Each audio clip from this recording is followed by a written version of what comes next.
My little label fell off, but this is what I'm heating up. I made black bean. Oh, it's no longer sticky, but I made black bean and roasted radish chili yesterday. The recipe for this chili actually called for sweet potatoes, but I forgot to pick it up and I had radishes instead. So I was like, oh my God, can radishes be a good substitute for sweet potatoes? It's kind of a stretch, right? But I was like, what if I roast the radishes and then it'll get that caramel, super sweet, mellowed out taste? And it worked so well. So I roasted the radishes first and then put them in the chili. And honestly, like, so good. Yeah, I think it'll be really cute to sit by the fire, the stove, mix this, and honestly talk about the topic of this video, which is why I chose to be friendless. So over the past couple of months, I have been intentionally working on transitioning from having a very full social life to now having absolutely no friends in my life other than my partner. But I'm in a long distance relationship, so I feel like my relationship has been like a nice sturdy rock, but I haven't been able to like really grasp onto it to prevent myself from facing what needs to be faced and facing the pain and facing the loneliness. It definitely wasn't an easy decision to make that choice to walk away from my past community, because my past community were filled with genuinely good people. I met them throughout my time in school, whether it was from elementary, middle, all the way to college. But after graduating college a few years ago, as the years went on, I started to feel more and more disconnected with my community, but I wasn't fully acknowledging that there was this gap between me and the people who I met at those previous chapters of my life. So I kept on desperately trying to make it work with these people. I thought that maybe if I communicated more, maybe if I communicated my desires, my hopes, my wishes for what I want in a friendship more and more, that would bridge that gap. But actually, I realized that I could have spent thousands of more hours communicating my heart, my soul, and they could have done the same, and that gap would not have been bridged. The decision to end all of my friendships, how that even came to be was like, I didn't ghost everyone. I actually had these one-on-one conversations scheduled with these people who were a part of my life. I bared my heart, honestly expressing that I was telling them that it wasn't about them. And it was just where I needed to go, where I felt like I needed to go. I knew that I needed to let go of this past, because the person that I was when I met these people, even in the recent years of like meeting them in college, so within like the past 5 years, I would say, even then, the person who I was back then too and the person that I am now is completely different, and what I'm looking for in life, who I want to surround myself with, what I can't tolerate in friendships anymore, like that has changed so much. It was actually such a disservice of me to force myself to try to make it work with these connections that I was familiar and comfortable with, because I was trying to change them and change our connection into something where it would fit more into my standards of who I am now. Ultimately, the decision of why I knew that I needed to end all of my previous friendships was because I knew I wasn't happy. No matter how many laughs and exciting adventures we could plan together, at the core, I knew spiritually that there was this gap that wasn't able to be bridged, because, or at least in the near future, you know, at least like in the present moment, it wasn't able to be bridged, despite, you know, there being like actually a lot of effort that me and the other parties put into communicating and nurturing our connection, despite all of those conversations that were supposedly supposed to bring us closer together, that even after that, I felt disconnected. Even after that, I felt like my heart was 1 foot in, 1 foot out. And I think that was my intuition, knowing that in order for me to be the person that I am meant to be in this lifetime, I need to clear the slate. My chili is ready. Do you see how dark that is? That is from the cacao powder.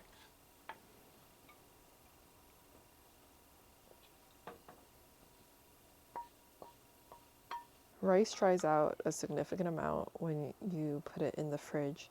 So Literally a fail-proof way that I learned somewhere online is before you microwave the rice, you put 2 ice cubes on top, and then I microwave it for at least a minute and a half, 2 minutes, and it comes out perfect.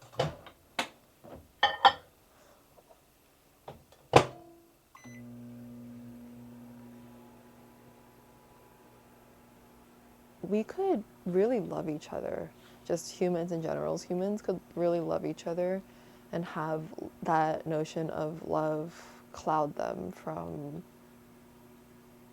showing up with true love. And sometimes true love is being able to take a step back from our connections and seeing, okay, I love this person, but do I actually like them? Do I actually like them from who they are?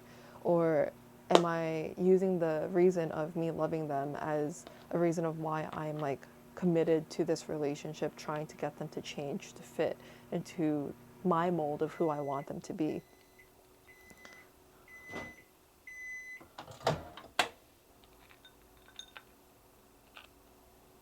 Fluffy. I also want to show you guys how I've been storing my parsley to ensure that it'll last for at least a week. I do this with parsley. I have a little bit of radish that I also put in here, but I do this with parsley and cilantro. I call it the parsley or cilantro cake. I layer it. You see layers and paper towel, a thin layer, a thinnish layer, and then paper towel. And I find that storing it like this, the leaves don't turn mushy gushy anywhere close to what they would if I just didn't layer them in between paper towels. And usually I'm not able to finish parsley or cilantro fast enough before it starts to get gross. But with this method, I'm consistently able to finish a bunch. My partner laughs at me with how much I use as garnish. Parsley is not a garnish for me. It's like an integral part of the meal. It's not a garnish. I need a mountain on top.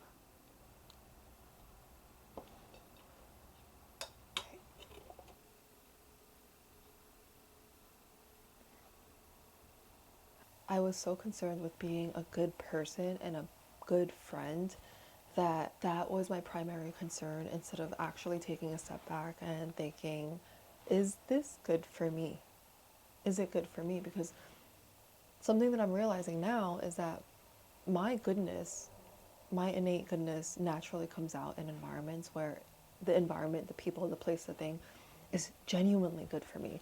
I don't have to force it. I don't have to perform. I don't have to like expand or contract. Like I just am genuinely good, whatever that means. I'm genuinely loving. I genuinely have so much, I have like a generous spirit when I am with people who are good for me. When I enter into meditation spaces, into temple spaces, into like these Buddhist spiritual places where there's definitely a lot more overlap of values, I could just feel that goodness come out, that calmness, that softness, that presence come out that wasn't honestly able to come out in my past community. How could we act from unconditional love when the things that we are connected to, attached to, are things that don't actually feel that good to be a part of? And it was really hard for me to come to terms with that because, once again, these aren't bad people that I walked away from. They're actually like lovely people and they deserve the very best. Like no one has, I guess, like wronged me. I guess I could like really pinpoint if I were to like, look at the history, I could have a list of how people wronged me, but at the end it was just incompatibility. I recently picked up this book, Think and Grow Rich by Napoleon Hill. This is the 21st century updated version. There's this quote in this book. It's about money, right? But that's what you think from the cover, but it's actually just a manifestation book. And it's so interesting because so much of the concept talked about in this book, I already see overlap in my other manifestation books. I will burn all bridges behind me and stake my entire future on my ability to get what I want. And even now, I guess I subconsciously feel a little guilty for being so selfish to the point where I burn those bridges behind me.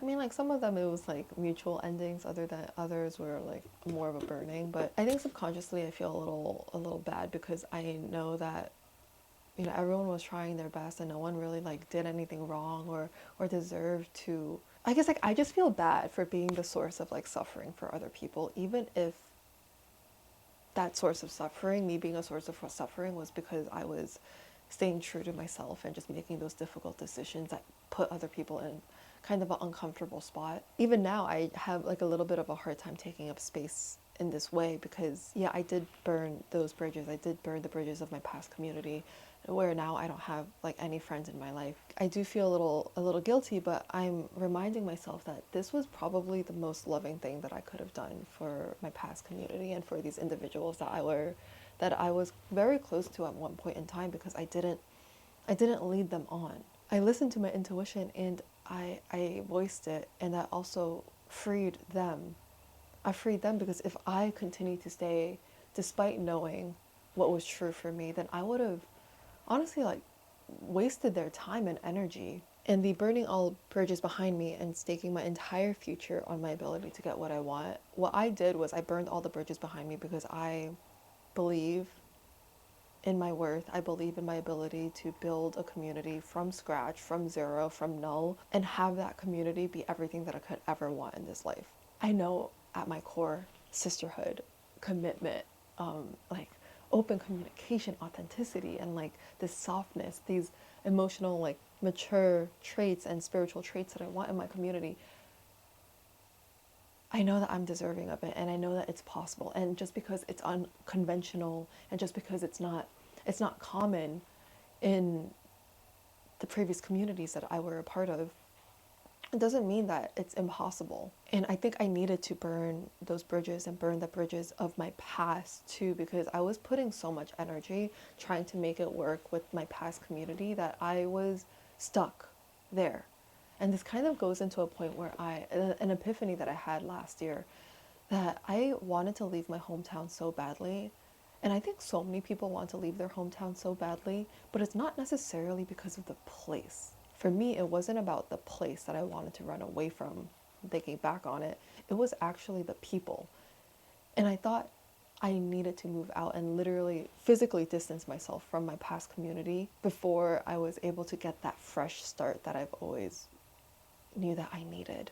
But yeah, that's not true. Like I didn't need to move out of my hometown to have that fresh start or to feel like my world has opened up and now I have no like no weights attached to my ankle. I'm free. I feel free and I don't feel the need to run away or move out of my hometown now. It's been a couple of months since I've like ended those friendships. And it has been an interesting shift from hanging out with people 2 to 3 times a week. I'll literally schedule it like that because I didn't want to be alone.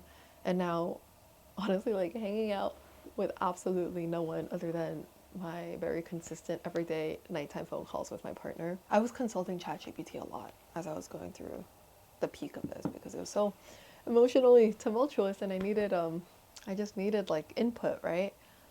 And what ChatGPT said was that I'm a planet and my other friendships are like other planets and there's this orbit, right? And no matter how distant acquaintances we are with another person, when they're actively and consistently in our life, it affects our orbit.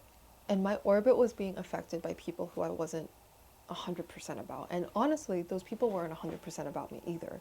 But my orbit was being affected by people who I just didn't foresee in my future. Like, if I didn't know these people at all, if I had no existing memories with them, and if I just like came into contact with them in a cafe, would I genuinely have this urge of like, oh, I want to be friends with that person? For all, it's a no. And I thought that, oh, because we already spent this portion of life together, that means that it's all or nothing from here. Like, we gotta like commit all the way because we already committed like 5-10 years into our friendship. We gotta just take it all the way. Now we gotta be lifelong friends. It was just so much attachment, basically, is what I'm trying to get across. Also, this being hard on myself of like trying to be good and trying to do what is advised in a lot of these self-help books of like acceptance, but people don't say this, that true acceptance doesn't mean like being in each other's lives. Actually, I could accept those people more than ever now that I'm no longer in relationship with them. It's really interesting how that works. That like when I was very close to them, like I just couldn't really accept them because what I needed in my relationships, which are valid, and what they needed it's different. But now with this space, it's like, oh, I could accept these people and also decide to walk away. And actually, I'm rooting for them, like probably harder than I've ever was during my actual friendship with them, because there isn't this self-sacrifice for me anymore of trying to be good. One thing that I want to leave with you guys is, in what departments of our lives are we still trying to be good? And what would happen instead of us being so focused on trying to be good and trying to like perform this role? What if we stop that and just let our innate goodness come out in environments and with people and in places that are actually good for us? I feel like what I was doing back then was swimming against the current, and now I'm like, no, let me go with the current.